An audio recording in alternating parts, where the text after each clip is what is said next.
La genómica ya está transformando la forma en que hacemos medicina y para entenderlo mejor nos hemos juntado para compartir experiencias concretas y desde distintas especialidades, tanto de Bupa como de Sanitas, para reflexionar sobre cómo aplicar la genómica de forma útil, segura y personalizada en nuestro día a día.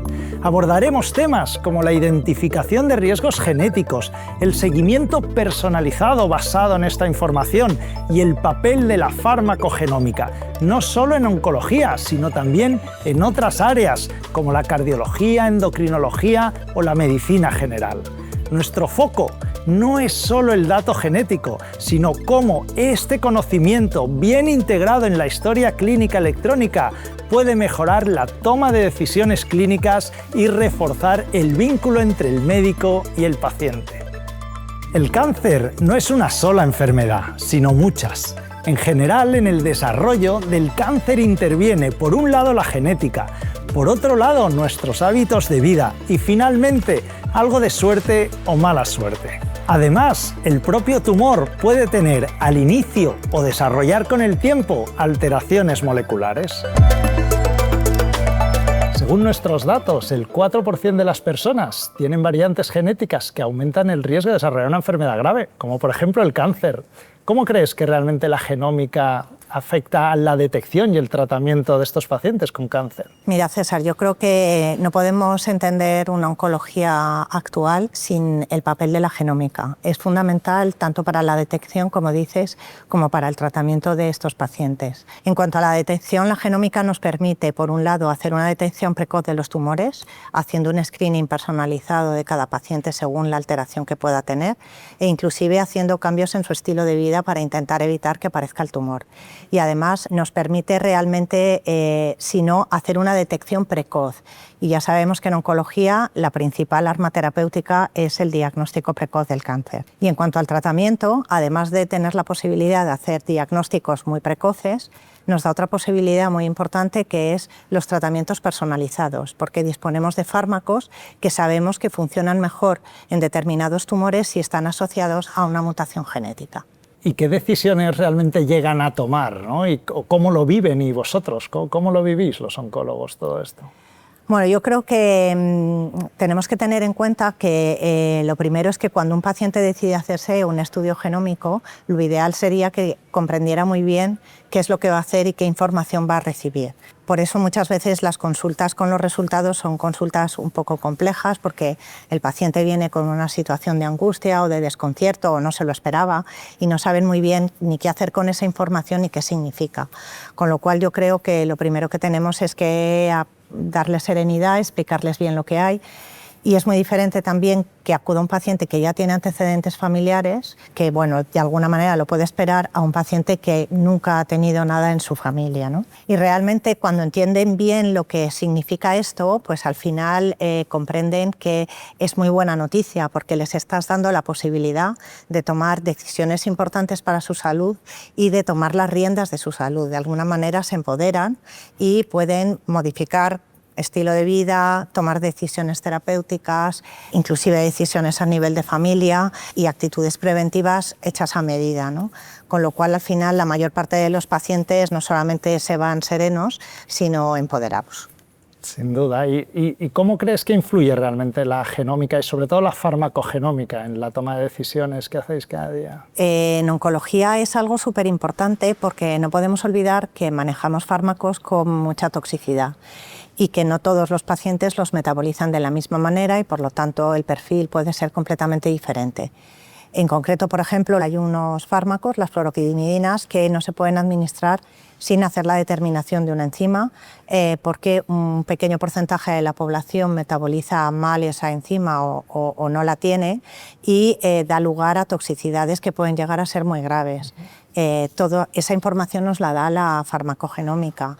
Hay otros fármacos como el oxaliplatino que puede dar también toxicidad neurológica importante y que también se pueden detectar alteraciones en cuanto a la metabolización con la farmacogenómica. Y luego fármacos muy habituales y que prescribimos muchísimo, como los tratamientos hormonales, en concreto el tamoxifeno, que es un fármaco que se utiliza muchísimo en el cáncer de mama, y hay un cierto número de pacientes que metabolizan lentamente ese fármaco y que van a tener posible menos eficacia en su acción. Es un fármaco que se usa para evitar recaídas y, por lo tanto, bueno, pues es importante conocer la información para que la paciente sea consciente de que va a tener que hacer, pese al tratamiento, sus revisiones de forma mucho más exhaustiva, ¿no? Y recientemente, de hecho, hemos tenido un caso, una persona joven que ha entendido muy bien la situación y, bueno, al final pues ha ido empoderada con esa información. Claro, qué bueno. Y vosotros que estáis en oncología acostumbrados, ¿no?, a trabajar en forma de comités, ¿no?, con otras especialidades, ¿cómo ves el impacto aquí de la genómica en este trabajo interdisciplinar? Yo creo que en esto el oncólogo lo único que tiene que hacer o debería de hacer es liderar el equipo que va a necesitar el paciente. El oncólogo no lo puede hacer todo, ¿no? Es muy importante derivar al paciente a los especialistas que más saben de cada cosa, según la mutación que tenga, y además también ayudar en la toma de decisión, porque a veces se pueden modificar actitudes quirúrgicas u otras gracias a esa información. Hace poco hemos tenido un caso en el que se pone en evidencia el trabajo en equipo, ¿no?, y que ayuda mucho a la paciente y además también ilustra parte de las cosas que me has preguntado antes, ¿no? Una mujer de 51 años que en el estudio genómico pues, ha tenido una alteración en un gen, en el MSH6, que predispone a un síndrome, que es el síndrome de Lynch, donde, entre otros, tienen tumores ginecológicos con mucha frecuencia. Esta paciente tenía solamente un antecedente familiar en su madre, y después de informarla y de verla, bueno, pues ella no hacía sus revisiones ginecológicas de forma permanente, y entonces la cité con los ginecólogos. Los ginecólogos la vieron que tenía miomas, la hicieron una exploración más exhaustiva del útero, no veían nada raro, pero tenía miomas. Entonces, teniendo en cuenta la edad que tenía, que muy cerca de la menopausia, el antecedente familiar y el conocimiento del síndrome de Lynch, en vez de proponerle quitar los miomas y ya está, le dieron la posibilidad de hacer una histerectomía, es decir, quitar todo el útero y los ovarios. La paciente, pues con toda la información que tenía, pues decidió hacer eso y se ha diagnosticado un cáncer de endometrio. Si no llega a ser por la información que tenía el ginecólogo, la información que tenía la paciente, el estudio que se hizo, pues esta paciente, que no tenía clínica además y que encima no hacía sus revisiones, pues cuando le hubieran diagnosticado el tumor probablemente pues hubiera sido en un estadio mucho más avanzado y más problemático. Así que el trabajo en equipo y multidisciplinar siempre es importante en oncología, pero en esto más aún. Sin duda, sin duda. Muchas gracias. Las enfermedades cardiovasculares son la principal causa de muerte en el mundo. Pero más allá de los factores de riesgo tradicionales, la genética juega un papel crucial en la predisposición a trastornos como la miocardiopatía, la hipertensión o la muerte súbita. La genómica en cardiología nos abre la puerta a una prevención más efectiva, intervenciones precoces y tratamientos ajustados al perfil genético de cada paciente. Y David, en tu campo en cardiología, ¿cómo realmente habéis vivido esta evolución, ¿no?, de esta medicina más preventiva gracias a la genómica? Pues a decir verdad, al principio teníamos algunas dudas, porque en cardiología es una especialidad en la que pesan mucho los factores adquiridos y además nos generaba cierta preocupación el impacto que podía tener en el bienestar de los pacientes el identificar una patología eventualmente grave o incluso sin una cura establecida. Hay dos aspectos que sin duda han mejorado o han incrementado mucho la confianza en este programa. Uno de ellos es que se reportan solo mutaciones accionables, por lo tanto hay enfermedades raras sin cura que queda un poco esa información, ¿no?, como en una biblioteca, pero no se le va a reportar al paciente siempre y cuando no tenga cura. Y la otra cosa importante es el excelente respaldo que tenemos de los servicios de genética que incluso nos guían en lo que es el proceso asistencial del paciente. Pero un poco enlazando con lo primero, actualmente nuestra visión es, si tenemos una especialidad en la cual pesa mucho lo adquirido y además tenemos el conocimiento de la genética, pues es como cerrar el círculo para poder dar las mejores recomendaciones para nuestros pacientes. Qué bueno. ¿Y qué me dices de otras enfermedades quizás hereditarias, algo más graves quizás, como el QT largo o las miocardiopatías hipertróficas? Pues en efecto hemos tenido casos interesantes, porque aunque sabemos que sí hay algunas enfermedades con una clara carga genética y muy bien definida pues la mutación que las produce. Pero hemos tenido algún caso que nos ha hecho reflexionar. Por ejemplo, tuvimos una paciente de 42 años con un electrocardiograma basal muy anodino, un QT corregido en el límite prácticamente de la normalidad, la cual pues recibió el resultado de la genética con una mutación claramente patogénica en el gen que codifica el canal del potasio. Eso per se es diagnóstico de un QT largo congénito y en este caso el estudio genético ha sido claramente determinante en el seguimiento y el manejo de esta paciente, llegando incluso a motivar la prescripción de betabloqueantes. Luego tenemos otro caso que seguramente no es tan raro en nuestra práctica habitual, que es de un chico de 27 años que había tenido varios casos de muerte súbita en la familia, que se habían catalogado infartos, y en el estudio de mi salud genómica se identificó una mutación del gen de la cadena pesada de la miosina. Este chico lo que tiene es una miocardiopatía hipertrófica heredada, de hecho tiene un grosor septal ligeramente incrementado para lo que sería esperable para su edad, y lo que ocurre es que en su familia habían muerto por miocardiopatía hipertrófica. ¿Qué ocurre? Que en la realidad el screening en cascada es muy útil cuando puedes acceder a él, pero hay muchos pacientes que tienen historia en su familia que por distintos motivos, por falta de comunicación familiar, desconocimiento, por pérdidas de información médica, o incluso porque no se han hecho un estudio genético, no disponemos de esta información, y en estos casos el estudio de la genómica, cualquier paciente que tenga algún antecedente en la familia no bien explicado, incluso un accidente de tráfico, nos puede aportar información muy relevante. Sin duda, y ya lo has mencionado un poco antes, pero en los tratamientos en cardiología, ¿realmente qué os aporta la farmacogenómica? Pues fíjate, César, como sabes, hemos hallado pues, que hay una proporción importante de pacientes que tienen una genética que les predispone a una metabolización lenta del clopidogrel. El clopidogrel es un profármaco y necesita ser metabolizado para ejercer su acción antiplaquetaria. Entonces, yo como intervencionista me interesa saber qué pacientes son metabolizadores lentos de clopidogrel, porque son pacientes que tienen un riesgo de incremento de trombosis de Sten y tendré que seleccionar otro tipo de medicamentos. Pero quizá la aplicación para mí más atractiva de la farmacogenética es como una herramienta, un incentivador hacia la adherencia terapéutica, porque tenemos algunas medicinas que salvan vidas y que no gozan de una buena acogida popular. Entonces, si tú a un paciente le haces un estudio de farmacogenómica y en el momento de prescribir le estás diciendo que lo va a tolerar bien, eso va a hacer que el paciente se tome apropiadamente la medicación. Sin duda, el conocerlo, ¿no? Que no va a tener esos efectos secundarios hará que cumpla con la medicación. Muchas gracias, David. La endocrinología se ocupa del delicado equilibrio hormonal que sostiene nuestra salud. En enfermedades como la diabetes, los trastornos tiroideos o las dislipemias, la genética no solo influye, muchas veces define el curso y la respuesta al tratamiento. Aplicar la genómica aquí es como mirar la raíz del problema, no solo los síntomas. Le da al endocrinólogo herramientas para personalizar desde el inicio y tratar con más precisión, incluso antes de que la enfermedad se manifieste. Según nuestros datos, hemos visto que hasta el 17% de las personas tienen variantes genéticas que aumentan el riesgo de tener enfermedades también importantes como la diabetes o la hipercolesterolemia. Y a pesar de esto, aún hay personas que dudan del poder de la genómica. ¿Tú en qué casos crees que realmente aporta la diferencia, marca esa diferencia la genómica? Bueno, al final, César, yo creo que la genómica ha cambiado ya nuestra forma de trabajar a muchos especialistas. En el campo de la endocrinología, las enfermedades que tratamos son muy preventivas, ¿no? Son enfermedades crónicas. Hoy en día la principal causa quizás de fallecimiento son las enfermedades cardiovasculares, y tratar y anticiparte al desarrollo de esa enfermedad cardiovascular es lo que va a hacer que aportes, ¿no?, a nuestros pacientes.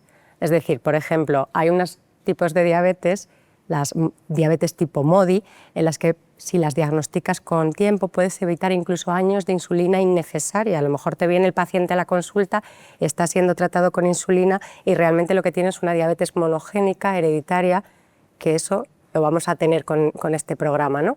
En el caso de las dislipemias, pues lo mismo, ¿no? El poder anticiparnos y diagnosticar hipercolesterolemias familiares de forma preventiva precoz en pacientes jóvenes, que es en los que se trata, ¿no?, de realizarlo para evitar esa enfermedad cardiovascular en la etapa más adulta, no más senil, pues es lo que realmente en la endocrinología, que es una especialidad puramente preventiva, pues aporta a los pacientes y a nosotros mismos, ¿no? Digamos que la genética es una herramienta ya transversal, ¿no? Antes era el genetista que diagnosticaba una enfermedad a un paciente enfermo y hoy en día es una genética preventiva, ¿no? Una genética en población sana, ¿no? Es una herramienta multidisciplinar que tenemos que utilizar todos los especialistas porque nos va a hablar del riesgo que tiene ese paciente y vas a poder individualizar y personalizar todo el tratamiento para ellos. Sin duda, hablando de personalizar el tratamiento, ¿no? Yo creo que la farmacogenómica nos va a dar esa tranquilidad, esa seguridad a la hora de prescribir, ¿no? Asegurando, lo hemos hablado, la eficacia y evitando esos efectos secundarios. Entiendo que en endocrinología también lo estáis viviendo así. Bueno, entusiasmada estoy, ¿no?, con el proyecto, porque en el campo tú eres internista, cardiología, endocrino, medicina de familia, interna. Al final hay muchísimos fármacos que metabolizas de forma diferente según tu genética, ¿no? Entonces, clásicas estatinas tan denostadas por la población en general, tiene su lógica ese miedo a la estatina, porque es verdad que no las metabolizamos todos de la misma forma. En función de tu genética vas a metabolizar de una u otra forma y vamos a poder elegir específicamente qué tratamiento, qué estatina es la óptima para ti, permitiendo mayor adherencia, pudiendo prevenir esos eventos cardiovasculares en el futuro, con estatinas y aplicable a múltiples fármacos, evidentemente. Sin duda, además has hablado un poco de miedo, ¿no? De que creo que una de las preocupaciones que tienen los pacientes es el saber qué me van a mirar, qué me van a encontrar, ¿no? ¿Crees que realmente es importante recalcar que lo que estamos haciendo es mirar solo enfermedades o variantes genéticas que confieren mayor riesgo de tener una enfermedad accionable, que tiene una prevención o un tratamiento? Es que justo es eso, ¿no? El miedo, yo no me lo hago por si acaso tengo algo. No, vamos a ver, no miramos el genoma completo, estamos mirando solo aquellas variantes que tienen un plan de acción, ¿no? Un plan que podemos tratar, que podemos de forma individualizada hacer que al paciente acompañarle en ese diagnóstico y en ese tratamiento. Si mirásemos todo sería, entiendo un poco el miedo, ¿no? Pero pudiendo tener esa información para el paciente y para nosotros, no entiendo cómo no hacerlo, ¿no? Cómo no lo hemos hecho antes, ¿no? Que es un proyecto impresionante, la verdad. Sí lo es. Gracias, Andrea. Nada. El médico de familia es quien mejor conoce al paciente, su historia, su contexto, sus dudas, y en muchas ocasiones es el primer contacto cuando busca atención médica. Incorporar la genómica a su práctica habitual no cambia su rol, lo potencia. Le permite anticipar riesgos, personalizar la prevención y acompañar decisiones con más precisión. Es como un copiloto de confianza. No dirige todos los cambios, pero conoce el mapa y ayuda a trazar el mejor camino. Y Nadia, hemos visto el papel que juega la oncología, cardiología, la endocrino, ¿no? ¿Qué crees qué papel tiene la medicina de familia en este proyecto, en la genómica y en la toma de decisiones? Pues mira, yo creo que es una figura clave, porque es una figura para el paciente de referencia. El médico de familia o el médico general suele ser el médico de referencia para el paciente. Es el que vas a buscar cuando no sabes dónde tienes que ir o no sabes qué especialista tienes que elegir. Entonces, el médico general lo que hace es una adaptación de las recomendaciones generales a las características particulares que tiene ese paciente que tiene enfrente. Eso es el ejemplo de medicina personalizada. Muchas veces las recomendaciones son muy globales y puede que no apliquen al paciente que tiene enfrente. Entonces, el médico general o el médico de familia, que es el que mejor le conoce, lo que hace es adaptar lo general a lo particular. Sin duda. ¿Y qué impacto crees realmente que ya está teniendo en vuestra especialidad o cómo ves la manera de integrarlo?